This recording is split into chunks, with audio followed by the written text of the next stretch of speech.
What if Padme turned Anakin back before Mustafar? What would Palpatine think? How would the Jedi react? What would Anakin do? Let's start our story on Coruscant, after Anakin has purged the Jedi Temple. He goes to Padme as they embrace on their balcony. She tells Anakin that she's been so worried. There are flames coming from the temple, reports that the Jedi, including him, have been killed, and she asks him what happened. Anakin tells her that the Jedi have attempted to overthrow the Republic, and that he's seen Master Windu attempt to assassinate the Chancellor himself. Padme can't believe it, and tells Anakin that can't be true.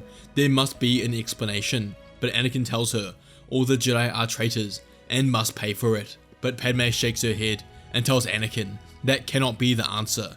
Surely they should seek out the truth before condemning the Jedi to death. But Anakin looks at her directly in the eye, and asks her whose side she's on. She grabs his arms and tells Anakin his side, but she got close and looked in Anakin's eyes, and she saw something in there that she's never seen before. There was darkness, whispers and shadows of the things he had done. She asked him directly what he did after he saw Master Windu and Palpatine. Did he go to the Jedi Temple? Anakin looked away and said yes, and Padme followed up, asking what he did inside there. The silence between them spoke 1,000 words, and Padme asked what he's done. Did he kill the Jedi? Anakin couldn't lie to his wife and told her yes, but he said they deserved it, and they've been declared enemies of the Republic. But Padme shook her head, a tear trickling from her eye, asking him what happened to the children inside. The Padawan, the younglings, did he do it? Did he punish them as well? Padme didn't step back when the truth became unavoidable. Instead, she tightened her grip on Anakin's arms and demanded to know if he truly believed killing children could ever bring justice. She told him that no Republic decree, no emergency power, no claim of treason could excuse that. If the Jedi had fallen, then they should have been brought before the Senate. If they were wrong, they should have been exposed to the galaxy. What he had done inside the temple was not order or justice, it was slaughter. Anakin tried to justify it. He told her the Jedi had forced his hand, that they had already turned against the Republic and against him. He said that Palpatine had seen it coming, that this was the only way to secure peace, but as he spoke, his words sounded reversed and hollow, even to himself. Padme didn't argue the politics. She told him she didn't care about the Jedi or Senate at that moment. She told him she cared about the boy who had left Tatooine, determined to be the Jedi that would save the innocent. She reminded him of the child who wanted to free slaves, who had raced pod races not for glory but to help his mother. And then she asked him to imagine what that mother would think if she could see him now. That question shattered Anakin. He tried to look away, but Padme refused to let him escape it. She told him his mother had died, believing he was a good man, that she had endured pain and fear so that he could become something better than the galaxy around him. She told him that everything he claimed to be doing for love would horrify the woman who had taught him what love was. The dark side inside Anakin pushed back hard. He told Padme that it was too late, that what was done couldn't be undone. He said that turning back now would make everything meaningless. But even as he said it, guilt began to resurface, not as a weakness, but through clarity. He could feel the weight of the temple pressing in on him, the faces of the younglings refusing to stay buried. Padme told him that accepting guilt was not the same as surrendering to it. She told him that continuing forward, simply because he was afraid to stop, would only destroy what little remained of him. She reminded Anakin that he had always feared loss more than death itself, and that fear was exactly what Palpatine had used to control him. That name landed differently this time. Anakin hesitated. For the first time since pledging himself to Palpatine, he allowed himself to consider the possibility that the Chancellor had lied, not just about the Jedi, but about him. He admitted to Padme that the power he had been promised already felt wrong, that it demanded more from him every time and gave less in return. But he needed it. He needed the power to save her. Padme seized the moment and told Anakin that love was not something that demanded blood as payment. She told him that if saving her meant becoming a monster, then it wasn't salvation at all. She told him that their child deserved a father who chose compassion over control, even if the path ahead was painful. Anakin finally broke. He told Padme that he could feel everything he had done crawling his way back into him, and the guilt was unbearable, but that walking forward without her would be even worse. Padme pulled Anakin into her arms, and he let himself collapse against her. He told her that he doesn't deserve her forgiveness, but that he wanted to try and be better. He told her whatever the cost, he would face it, and as they held each other, Anakin made his choice. He told Padme that he would reject Palpatine and the Sith, that he didn't know what redemption looked like, but in time he would find it, with Padme by his side. Together they went to Palpatine's office, and the Sith Lord invited him in, but as soon as he saw Padme, he knew something was wrong. Anakin Skywalker had returned. He cast lightning at Anakin, who caught it and sent it flying back at Palpatine. Anakin had felt the dark side, and now knew how to counter it. Palpatine rushed at Anakin with his lightsaber, and they fought hard and fast, Palpatine going for the killing blow, but Anakin was too fast and dodged his attacks. Anakin stood determined, Padme's presence soothing him through the Force. He cut off Palpatine's lightsaber hand and sent him flying back with the Force, rendering him unconscious. He had won. Together Anakin and Padme stood in Palpatine's office as she told Anakin they can return the Empire back to the Republic, but Anakin looked at her and told Padme he's sorry, he can't do that just yet. He needs to keep Palpatine around until she gives birth, just in case his power is needed to save her. Padme rejects this, telling Anakin this isn't the path forward, but Anakin apologizes as Mas Amedda walks in to watch the scene unfold. Palpatine wounded and in chains. He looks at Anakin, who told Mas Amedda that the Empire is now his. He will be loyal or he will die. Amedda accepted, knowing he didn't really have a choice, at least for now, and believed Palpatine would find his way back into power. Anakin called a Senate meeting, declaring he has defeated Palpatine, and now himself, the hero of the Clone War, will be the new Emperor.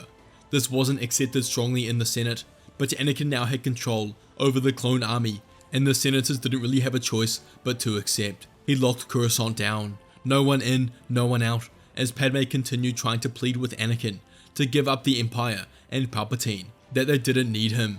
But Anakin promised that after she gave birth, he would give it all up. She went to argue back as she felt it. Her water broke and she entered labor. They rushed to the nearby hospital, Anakin bringing Palpatine with them in a crate as he stood by her side, eagerly as she made her way through labor. Anakin waited for the moment his power was needed, the moment he felt as if he was losing her, but it never came. Padme gave birth first to baby Luke, followed by Leia. When Anakin laid eyes on his children, he was overcome with a profound guilt. Everything he had done, the horrors in the temple, all for nothing. Padme was never in danger. She never was going to die, and he had made a terrible mistake. He spent the evening with Padme, and he tells her he will honor the promise that he made. He goes to the Senate and declares that he will relinquish the Empire, return the galaxy to the Republic, and take Coruscant out of lockdown. He met with lead Senate members, such as Mon Mothma and Bail Organa, to assist in the transition of power, as Anakin would accept whatever punishment came his way. The Jedi returned, Obi-Wan, Yoda, and many more over the following days, and Anakin was taken to a temporary prison cell awaiting trial. Obi-Wan visited, who was distraught at what Anakin had done, but he took most of the blame himself, saying that he's failed as a Jedi Master and should never have taken on the responsibility of training him. Anakin apologized profusely, telling Kenobi that Palpatine manipulated him, but that doesn't excuse his actions, and he'll never be able to make up for the horrors he committed. Anakin's sentencing is the following week, and he's sentenced to 5 years in prison. During Order 66, technically Anakin was operating under the command of the Chancellor at the time, and the Jedi had been deemed traitors, so from a legal point of view, he was safe here. Where he wasn't was his takeover of the Empire and declaration as Emperor of the Galaxy, as this was against Republic law. Padme visited Anakin in prison, and they talked for hours, how she believed they could get through this, and how she would stay by his side. They talked about their plans once he got out, moved to Naboo, and raising their family together. The following 5 years went by fast. Mon Mothma was elected as Chancellor, and the Jedi Order attempted to rebuild and started training new members in the Order. Padme gave up her job as Senator and moved to Naboo shortly after to raise Luke and Leia. She visited Anakin on Coruscant once a week with the twins, and this is what got Anakin through his prison sentence. He told her sorry as much as possible, and she stood by him when he needed her the most. The day came when Anakin's 5-year sentence was up, and he was a free man. He moved to Naboo, to their countryside house with Padme and their twins. Years later, the suns were low over Naboo, painting the countryside in gold and amber. When Anakin Skywalker lay beneath a half-finished speeder, tools scattered around him. His hands were grease-stained, his focus narrow, and his life simple in a way he had never known before. Nearby, Luke and Leia ran through the tall grass, laughing, their voices echoing through the sounds of morning crickets. Padme watched from the veranda, smiling softly as the breeze carried the scent of water and flowers across the fields. For a time, Anakin was at peace, and had disconnected himself from the Force, and then he felt it. It wasn't sharp, it wasn't violent, it didn't scream through the Force the way Palpatine once had. This presence was colder, older, its presence against the edge of his awareness, like a pressure building beneath stone. Not hunger, not rage, but purpose. Anakin stilled beneath the speeder, breath caught in his chest as the Force around him subtly thinned. It was being displaced, and was as if something vast had entered the galaxy and bent the Force around itself, leaving silence where life should have been. For a long moment, he did nothing. Then he reached for his tools again and returned to work. He told himself it was an echo. It was a scar, left behind from the war and his imbalance.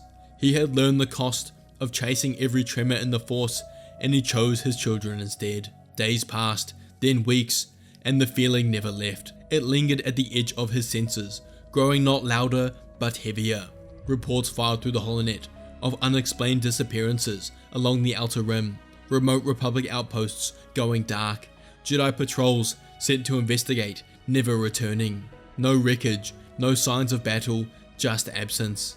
Anakin heard the whispers and ignored them. He told himself the Jedi would handle it. The galaxy no longer needed him, that he'd already paid enough for trying to be its savior. Then Obi-Wan Kenobi arrived on Naboo. He looked older than Anakin remembered, not just in years, but in spirit. The war had ended, but it still clung to him. He stood at the edge of the field for a moment, watching Luke and Leia play, watching Anakin work, and slowly walked forward. He approached Anakin and spoke plainly, telling Anakin the Jedi had encountered a Sith Lord, long lost to time, a survivor from an older era, one who had endured, one who had waited through empires and collapses for the galaxy to weaken itself. Darth Krayt. Obi-Wan explained that Krayt did not dominate the Force the way Palpatine had. He starved it, and whenever he moved, the Force thinned. Visions faded, and the Jedi found themselves cut off from the very thing that sustained them. Krayt was not hunting the Jedi. He was letting them fade on their own, and the Order was bleeding quietly. Anakin listened without interruption, his gaze fixed on his children. He admitted that he had felt it too, that he had known something ancient had returned, and he had chosen not to act. But Obi-Wan stepped closer and placed something into Anakin's hands, and the weight of it was unmistakable. His lightsaber. Anakin hadn't held it in years. The metal felt colder than he remembered. He didn't ignite it. He didn't even lift it. He simply stood there, the past resting heavy in his palms. Obi-Wan told him the Jedi weren't asking him to lead them. They weren't offering forgiveness. They weren't even sure they trusted him, but they needed him. Anakin looked down at the lightsaber, then back at his children again. He felt the pull of the Force again, but then he remembered Vader. For the first time leaving Coruscant, Anakin felt the galaxy reaching for him once more, and this time he would not fail. Hey guys, I'd like to announce a flash sale we're doing for our most popular deluxe sabers at Fantasy Sabers: the Chosen One, the Sun, the Negotiator, and Dark Father. These are discounted to $149, the lowest price they have ever been, and will never return to this price. We offer the best sabers on the market with premium build quality and insane effects, as well as the most affordable sabers out there. Spend over $299 and we'll chuck in a mystery saber for free. Don't miss out, this is a short sale that ends on the 12th of February.